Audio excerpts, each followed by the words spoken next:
Acho que a gente pode mesclar com umas perguntas do chat, pode Manda ser? ver. Ai, que bom. É bom que o Raul, ele não tá aqui presencialmente, mas ele está nos assistindo e ele quer contribuir com as perguntas. Ele mandou uma pergunta, se você pode mencionar, com base nas suas pesquisas, como você vê que se originou no Brasil essa desigualdade econômica que vemos hoje, né? A origem da desigualdade econômica Isso. no Brasil é a colonização. Né? A colonização, ela tá muito conectada com a ascensão do capitalismo. Isso foi uma coisa que eu estudei no TCC da faculdade. Tem um livro chamado Capitalismo e Escravidão, do Eric Williams. E ele vai defender que foi através da escravidão que eles conseguiram acumular os valores necessários para financiar a Revolução Industrial. Então, foi através do saqueamento e da desapropriação, né? Então, desapropriar é uma palavra muito importante na economia. Porque quando os colonizadores chegam aqui, eles desapropriam a população que existia aqui. Eles falam, essa terra não pertence mais a vocês, essa terra agora é nossa. E nós vamos extrair a riqueza dessa terra de todas as formas possíveis. Eles desapropriam populações inteiras do continente africano e trazem pra cá. Então, assim, não tem como estabelecer outro marco pra desigualdade brasileira que não a colonização. Pela violência com que ela acontece, mas também pela forma como ela moldou a sociedade brasileira. E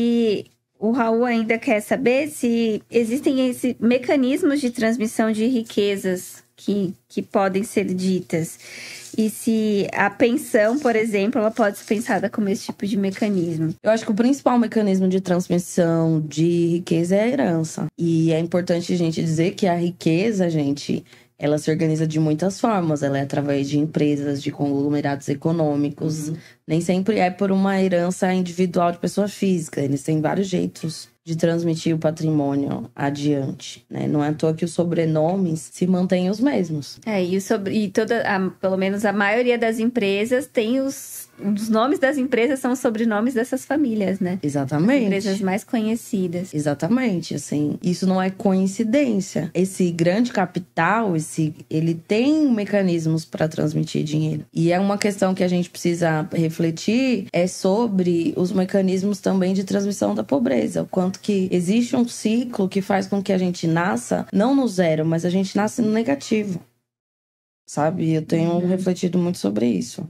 E como que você enxerga uma possibilidade de trabalhar esse pensamento das massas, vamos dizer assim, né? Porque é isso, a gente cresce sendo bombardeado por essa narrativa meritocrática de que você precisa merecer para você conquistar, que se você acordar cedo, se você lutar, se você estudar e que isso e aquilo outro, você vai conseguir ficar rico igual o Silvio Santos, que ele era só um vendedor ambulante e virou um dono de uma emissora gigantesca. Como que você enxerga uma maneira da gente conseguir trabalhar a questão da consciência de classe mesmo? Porque eu acho que existe uma diferença entre a gente saber que a gente é pobre porque a gente pega o metrô lotado, o trem lotado o dia inteiro e passa o sufoco pra caramba, e também entender que existe um degrau gigantesco entre nós aqui da periferia e a galera dona de empresa, mas existe nenhum degrau entre nós e as pessoas em situação de rua, por exemplo.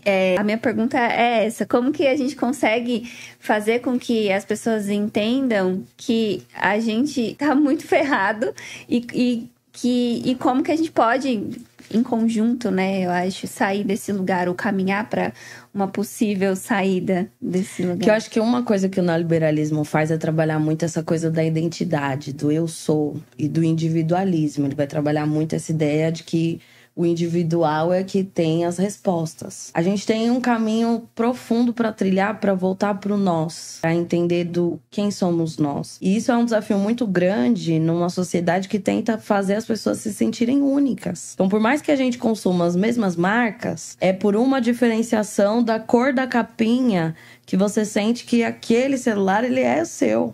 Ele é especial, né? Então, por mais que os modelos de carro, no final do dia, eles tenham quase o mesmo motor, é por uma diferença pequena na carcaça, de cor e de formato, que as pessoas sentem que elas têm um carro diferente. Então, você tem hoje um sistema todo pautado para pensar na coisa do indivíduo e no enaltecimento do indivíduo. Eu acho que a grande saída para isso é a gente pensar no cuidado, assim, porque o cuidado, ele é uma categoria que, por mais que tentem, né, com essa coisa do autocuidado, é uma categoria muito coletiva. Quando a gente pensa que, por exemplo, uma criança, para aprender a comer, ela precisa de outra pessoa. Assim como um idoso que precise de ajuda para tomar banho, tá, sabe? Eu não vejo a inteligência artificial fazendo isso tão cedo. O ser humano é um ser coletivo, né? A coletividade fez, na verdade, nós chegarmos até onde nós estamos nesse momento, né? Da sociedade. Não, pode pá. E tem uma outra pergunta aqui do chat que eu acho que caminha um pouco nesse mesmo tema. Que o Yuri Mendes, ele pergunta como reagir a esse mercado financeirizado que concentra a renda e não gera oportunidade. Se você acredita numa industrialização no Brasil ou se só nos resta o Lula e o neoliberalismo mitigado. É interessante isso, né? Porque essa ideia de desenvolvimento, ela colocou na nossa mente que a industrialização é o nosso problema. E talvez não seja. Por exemplo, a gente hoje está tendo um debate sobre a extração de petróleo na Amazônia. Não precisa, sabe? Não precisa. Diante do colapso global, você tem um risco de vazamento de óleo dentro da bacia do Amazônia, que é de rio doce e de água potável. E não é como se não estivesse acabando as fontes de petróleo no mundo. Esse papo aí existia séculos. Sabe, eles já criaram tecnologia pra você não precisar do petróleo. Exato. E não só. Tem petróleo bastante no mundo pra gente ficar muito tempo. Não precisa achar outras fontes de petróleo. O que já tem, já consegue se manter durante muito tempo, na real. Exatamente. Então, talvez, eu acho que a gente precisa repensar o conceito de desenvolvimento. E esse conceito, hoje, o desenvolvimento ele é pautado na necessidade do lucro. Então, qualquer desenvolvimento tecnológico, ele é priorizado se houver lucro. Exato. Então, hoje você tem uma indústria que não vem para atender as necessidades das pessoas, elas vêm para atender as necessidades do mercado. Exato. E é por isso que a empresa capitalista nunca é responsável por inovação tecnológica, porque inovação tecnológica também tem o risco de perda lucrativa. Então, quem investe em inovação sempre é empresas estatais, quase sempre, né? Não, eles até têm, porque tem um capital de risco que vai buscar inovação. Mas a questão é, essa inovação está a serviço do quê? Do lucro e não do desenvolvimento humano. Entende? Porque eu fico pensando assim, sabe? Se as mulheres tivessem mais participação na indústria, o fogão seria uma coisa muito mais fácil de limpar. É verdade. Hoje, é mais fácil você limpar um carro do que você limpar um fogão. Sim. Sabe? Os fogões, eles não são projetados pensando na limpeza. O material do carro, ele é mais fácil de limpar do que o material que o fogão tem. Então, assim, a indústria, ela não tá pensando em atender as necessidades das pessoas. Eu acho, por exemplo, que o robô que aspira pó e limpa o chão tinha que custar R$100, porque todo mundo tinha que ter em casa. Porque se tem um robô que limpa o teu chão, parabéns, que ele limpe o chão pra você poder fazer outra coisa.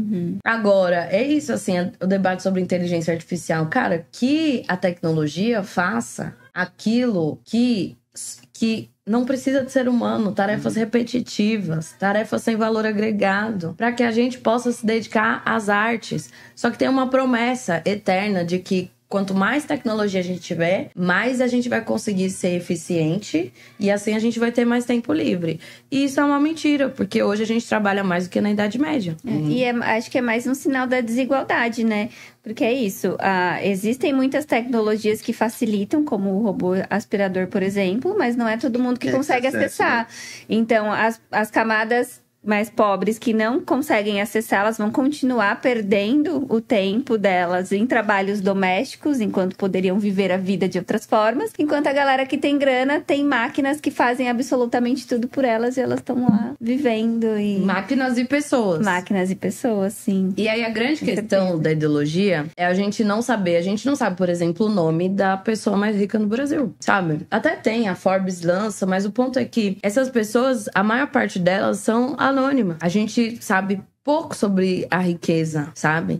E aí a gente cria essas ilusões, assim, que é uma pessoa que trabalha de segunda a sexta-feira e ganha R$3.000, achar que é de classe média. E que tá mais perto do, sei lá, do João Dória do que do morador de rua. Sendo que, na verdade, tá infinitamente mais perto do morador de rua do que de um bilionário qualquer. E assim, hoje, a pobreza, ela é medida por renda.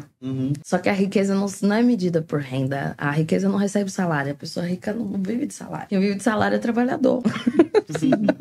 Então, se você parar de trabalhar hoje e você não tiver pelo menos 2 a 3 gerações garantidas, desculpa, cara. Se você puder só parar de trabalhar hoje e garantir que, assim, sua vida será tranquila e serena, aí sim você pode dizer que você é de uma classe rica.